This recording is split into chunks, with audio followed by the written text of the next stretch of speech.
नमस्कार, city online में आपका स्वागत है। मैं निधि जोशी। सबसे पहले नजर डालते हैं इस वक्त की हेडलाइंस पर।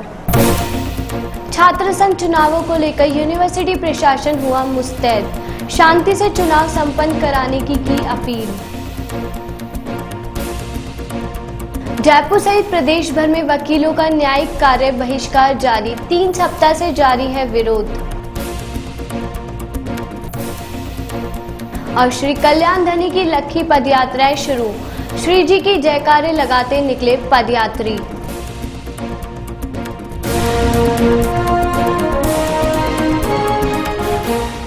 और अब खबरें विस्तार से। राजस्थान विश्वविद्यालय और इससे जुड़े संगठक कॉलेजों में 23 अगस्त को होने वाले चुनावों को लेकर विश्वविद्यालय प्रशासन सजग नजर आ रहा है और चुनावों को लेकर छात्र नेताओं से चर्चा करने में लगा हुआ है।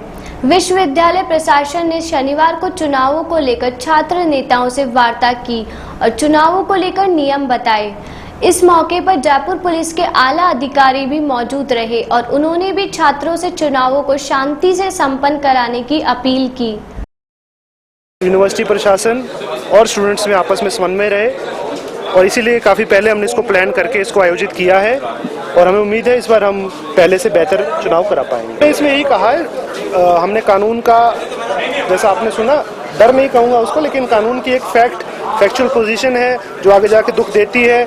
हम जल्दी इसीलिए आए, प्लान करके इसीलिए आए कि ये चीज़ें पहले से मतलब स्पष्ट रहे, इनकी काउंसलिंग हो जाए। हम भी स्टूडेंट लाइफ से आए हैं, तो हम नहीं चाहते कि कोई अनायास बिना काउंसलिंग के रह के बाद में दुख पाए, कानूनी पेचीदगी में फंसे। इसलिए मैंने कहा कि कानून जब बिना सोचे समझे लोग अनैतिक गैर कानूनी काम करते हैं, कानून के घेरे में आ जाते हैं, तो उसमें 7 दिन का आज के बाद, क्योंकि हमारा सेंसिटाइजेशन मीटिंग थी, हम खुद भी कई दिन से ऑब्जर्व कर रहे हैं। हमारी अपेक्षा थी कि स्टूडेंट सेल्फ रेगुलेटेड तरीके से, डिसिप्लिन तरीके से एक्ट करें। पुलिस एडमिनिस्ट्रेशन से हम कंसल्ट कर रहे हैं और आज के बाद आप ये देखेंगे कि हम इन सब चीज़ों को एप्रोप्रिएटली एड्रेस करेंगे। Nobody is above the university and it is expected from the students to behave properly and it should not be at the cost of other students and the people of the city, not at all. अगर आचार संहिता का violation होगा, सख्त से सख्त कार्रवाई होगी, जरूरत होगी तो स्टूडेंट्स को हम डिस्क्वालीफाई करेंगे इलेक्शन से। आप ये देखेंगे इस बार। अवमानना नोटिस और भ्रष्टाचार के विरोध में कार्य बहिष्कार के मुद्दे पर 3 सप्ताह बिताने के बाद भी कोई समाधान नहीं निकल रहा है। जयपुर सहित पूरे प्रदेश भर में वकीलों की ओर से न्यायिक कार्य का बहिष्कार जारी है। वकील और न्यायिक अधिकारियों के विवाद में पक्षकारों को परेशानी उठानी पड़ रही है। सुबह सेशन कोर्ट में वकीलों के प्रवेश रोकने के लिए ताले लगाने की सूचना मिलने के बाद पहुंचे बार पदाधिकारियों ने पुलिस अधिकारियों को मौके पर बुलाया। हंगामा बढ़ता देख सेशन कोर्ट परिसर में पुलिस बल बुलाना पड़ा। वहीं बार पदाधिकारियों की समझाइश के बाद मामला शांत हुआ। बार एसोसिएशन ऑफ इंडिया की ओर से वार्ता के लिए गठित समिति जयपुर पहुंचकर इस मामले में संघर्ष समिति से चर्चा कर वार्ता के प्रयास करेंगी। वार्ता का प्रस्ताव नहीं मिलने से नाराज वकीलों ने आमजन से समर्थन लेने के लिए अभियान चलाया है। वहीं वकीलों ने अपनी 14 सूत्री मांगों के समर्थन में शहर के बड़ी चौपट पर धरना दिया। संघर्ष समिति के नेतृत्व में शहर भर के वकील सेशन कोर्ट से इकट्ठे होकर बड़ी चौपट पहुंचे और धरना स्थल पर नारेबाजी की।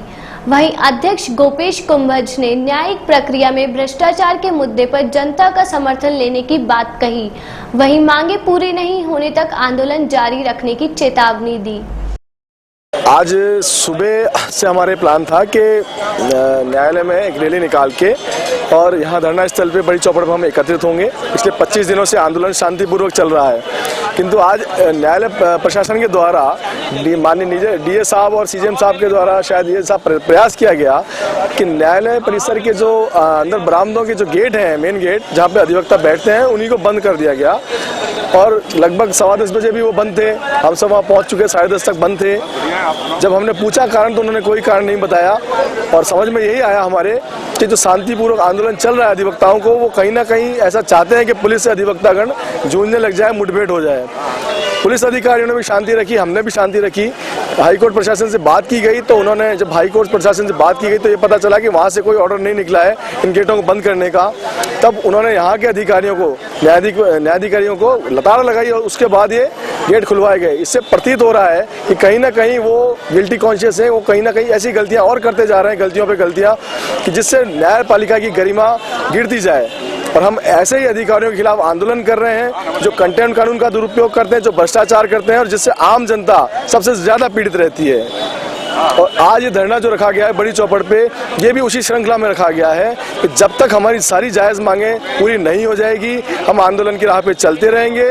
आंदोलन मजबूरीवश करना पड़ा है, जनता की पीड़ाओं को हम समझते हैं, लेकिन हम चाहते हैं कि जनता को स्वच्छ न्याय मिले, सुलभ न्याय मिले।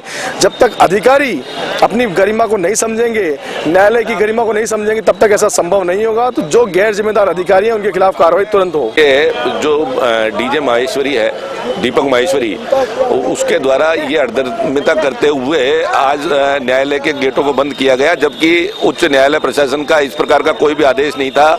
इसने स्वयं अपनी मर्जी से इस न्यायालय परिसर में, जो जिला एवं सत्र न्यायालय है, उस न्यायालय में राजनीति उनके बीच में इस प्रकार से फैलाई है, न्यायिक अधिकारियों के बीच में राजनीति लगातार कर रहा है, जिसकी वजह से ये आंदोलन आगे बढ़ रहा है। नहीं तो ऐसा नहीं है कि बार एसोसिएशन के कहने पर कभी भी डीजे और एडीजे के ट्रांसफर नहीं हुए हो, या कभी बार एसोसिएशन ने हाई कोर्ट प्रशासन के सामने नीचे की अदालतों के अधिकारियों की शिकायत नहीं की हो। पता नहीं फिर भी इस बार राजस्थान उच्च न्यायालय प्रशासन को अपनी जिम्मेदारियों से क्यों राजस्थान उच्च न्यायालय प्रशासन विमुख हो रहा है, और जल्दी ही राजस्थान उच्च न्यायालय को इन अधिकारियों के खिलाफ कार्रवाई करनी चाहिए, तुरंत प्रभाव से हमारी मांगे माननी चाहिए। नहीं तो हमारा आंदोलन तब तक लगातार चलता रहेगा जब तक कि हमारी मांगे नहीं मानी जाती। बाजे छह नौबत बाजा म्हारी डिगीपुरी का राजा, आंध्या ने आंखें दीजो म्हारा डिगीपुरी का राजा।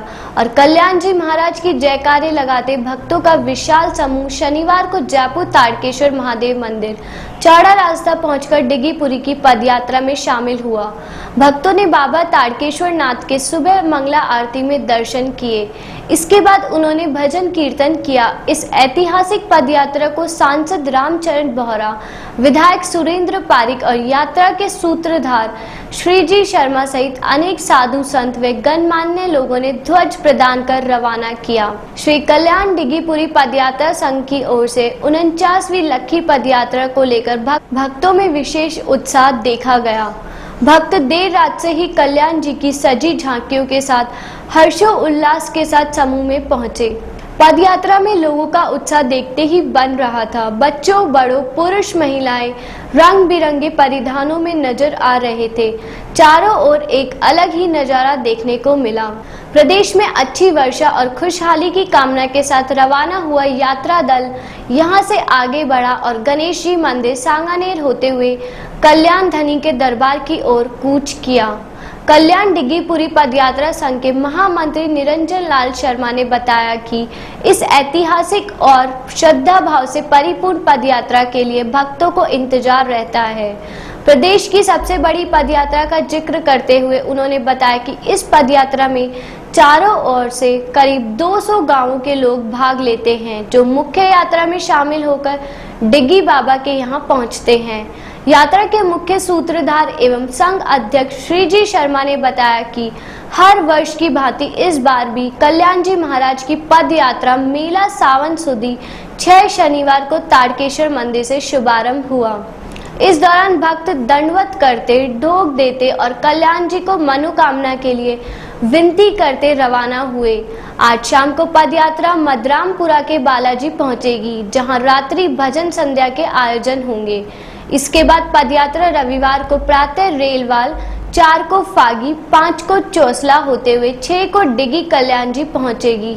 इस दिन शाम को शोभा यात्रा निकाली जाएगी और इसी दिन रासलीला व भजन संध्या आदि आयोजन होंगे। की थी अपने घर के कुछ लोगों के साथ, और एक पोते की आस में उन्होंने ये सब स्टार्ट किया था, फिर उनको एक पोता हुआ, उसके बाद ये परिक्रमा अभी तक चालू है। अभी ये परिक्रमा लाखों लोगों की सड़क में पहुंच चुकी है और ये परिक्रमा 5 दिनों की होती है। 5वें दिन हम लोग कल्याण जी के मंदिर पहुंचकर ये झंडा चढ़ाते हैं और हर 5 दिन अलग अलग स्टॉपेज होते हैं हर जगह के। पदयात्रा के प्रारंभ होने से पूर्वी समाज सेवियों और धर्मदाताओं की ओर से जगह जगह पदयात्रियों के लिए जलपान की व्यवस्था की गई। सेवादारों ने पदयात्रियों के लिए पलक पावड़े बिछा पुण्य कमाया। इस दौरान शहर के चारों ओर जहां से भी पदयात्रा निकले वहां उनका जोरदार स्वागत किया गया। कई जगहों पर पुष्प और इत्र वर्षा की गई। श्रद्धालुओं को भक्तों ने चाय, दूध, बिस्किट, फल, पूरी सब्जी और भुजियों का नाश्ता करवाया। इस दौरान लोगों का प्रेम देखते ही बन रहा था। जैसे ही यात्रियों का रेला आगे बढ़ रहा था वैसे ही फिर दूसरा जत्था पहुंच रहा था। यह सिलसिला लगातार दोपहर तक बाहरी इलाकों में जारी रहा। भारतीय रिजर्व बैंक के बाहर भी कर्मचारियों व अधिकारियों के सहयोग व एसोसिएशन व यूनियन के सहयोग से भक्तों को आइसक्रीम का वितरण किया और शीतल जल पिलाया गया। ये जो प्रोग्राम काफ़ी लंबे समय से जब से डिगी कल्याण जी की यात्रा निकल रही है, हमारे रिजर्व बैंक के कर्मचारी, अधिकारी, वर्कर्स यूनियन, एम्प्लॉयज एसोसिएशन सभी का इसके अंदर सहयोग रहता है। लास्ट ईयर हमने इसके अंदर दूध का जो प्रोग्राम था वो किया था, लेकिन दूध ढुलकर काफ़ी लंबे रोड के ऊपर जाता था, तो अभी हमने आइसक्रीम का जो प्रोग्राम किया है ये ओनली फॉर हमारे रिजर्व बैंक के जितने कर्मचारी, अधिकारी और सभी लोग जो हैं, सभी वर्ग के लोग वो हमको डोनेशन देते हैं। कोई 1100, कोई 500, कोई 1000, कोई 5000 रुपये। टारगेट हमारा 1.5 लाख के रुपए के करीब है। अभी हमने 20,000 कुल्फी मंगाई है, 5000 का और हमने आदेश दिया। राजधानी के संजय सर्किल थाना इलाके में आज सुबह एक अधेड़ व्यक्ति की लाश मिलने से आसपास के इलाके में सनसनी फैल गई। इत्तला पर पहुंची पुलिस ने शव को एसएमएस अस्पताल के मोर्चरी में रखवाया गया। मिली जानकारी के अनुसार संसार चंद्र रोड स्थित पुरानी अनाज मंडी में एक अधेड़ व्यक्ति की लाश पड़ी मिली। इत्तला मिलने पर पुलिस मौके पर पहुंची और शव को अपने कब्जे में लेकर एसएमएस अस्पताल के मुर्दाघर में सुरक्षित रखवा दिया।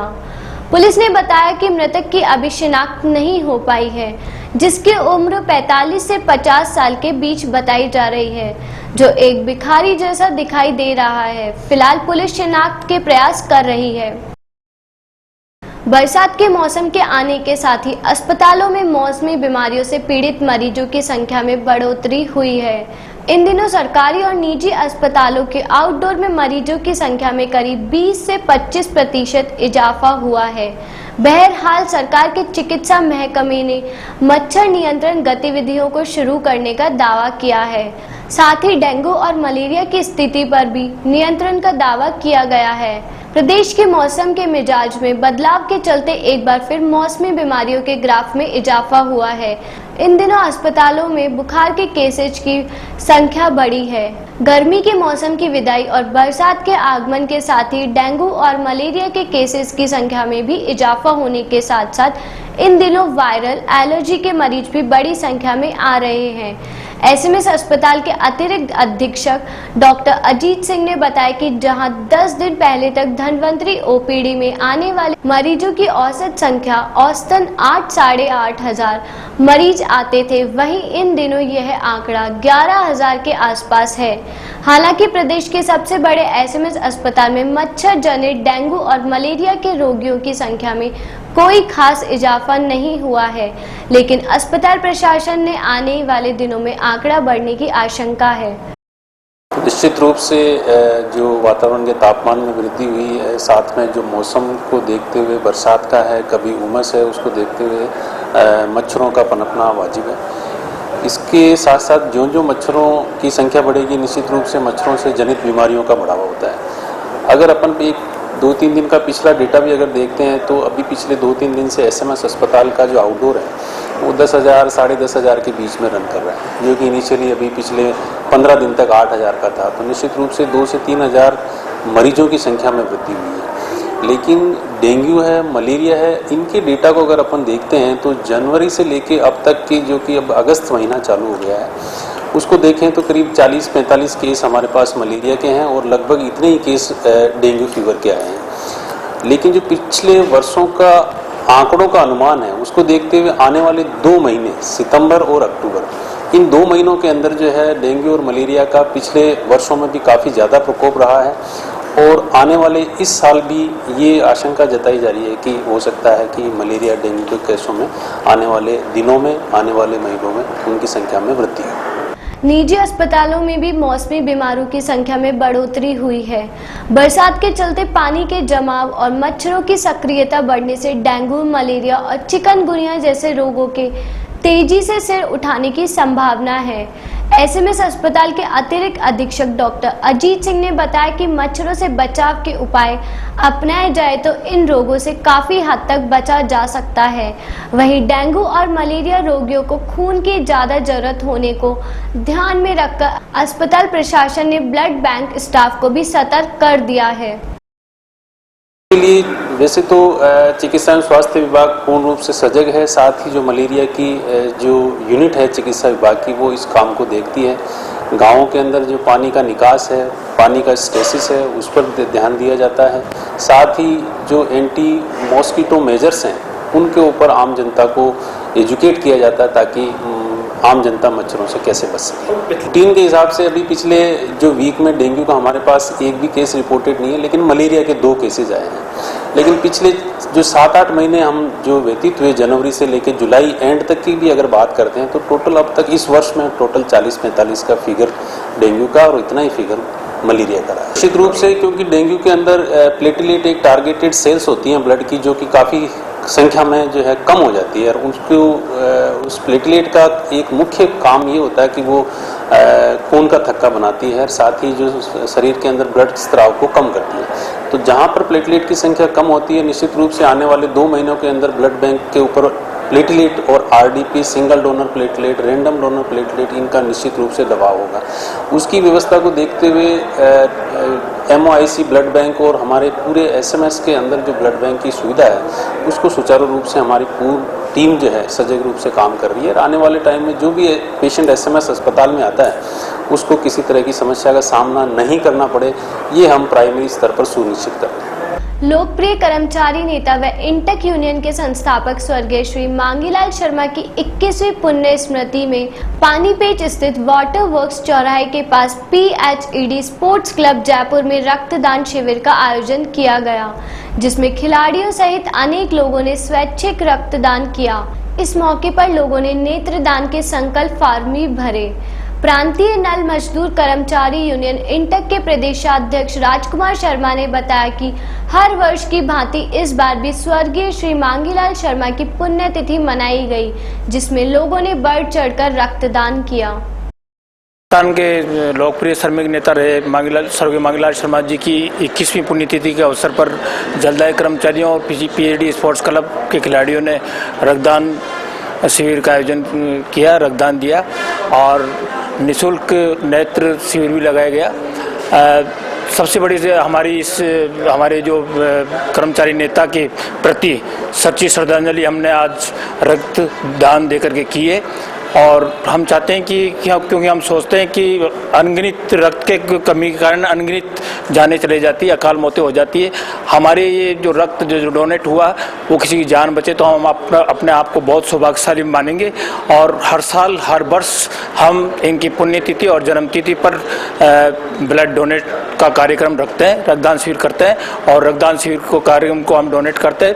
ज़रूरतमंद लोगों को हम ये इसकी ज़रूरत पड़ती है, वो हमारे लिए एक बहुत सौभाग्य वाली है कि वो उनकी ज़िंदगी बच सके और हम ये कार्यक्रम चलता रहेगा। इनकी जो इन्होंने ज़िंदगी भर कर्मचारी कल्याण उत्थान के लिए इन्होंने कार्य किए हैं, तो हमारा भी एक नैतिक कर्तव्य बनता है कि इनकी याद में हम ऐसा कार्यक्रम करें जो इनको एक सच्ची श्रद्धांजलि महसूस हो, जो हम रक्तदान शिविर करके इनके कार्यक्रम को एक सच्ची श्रद्धांजलि के रूप में देते हैं। और चलते चलते एक बार फिर से नजर डालते हैं इस वक्त की हेडलाइंस पर। छात्र संघ चुनावों को लेकर यूनिवर्सिटी प्रशासन हुआ मुस्तैद, शांति से चुनाव संपन्न कराने की अपील। जयपुर सहित प्रदेश भर में वकीलों का न्यायिक कार्य बहिष्कार जारी, 3 सप्ताह से जारी है विरोध। और श्री कल्याण धनी की लक्खी पदयात्राएं शुरू, श्री जी की जयकारे लगाते निकले पदयात्री।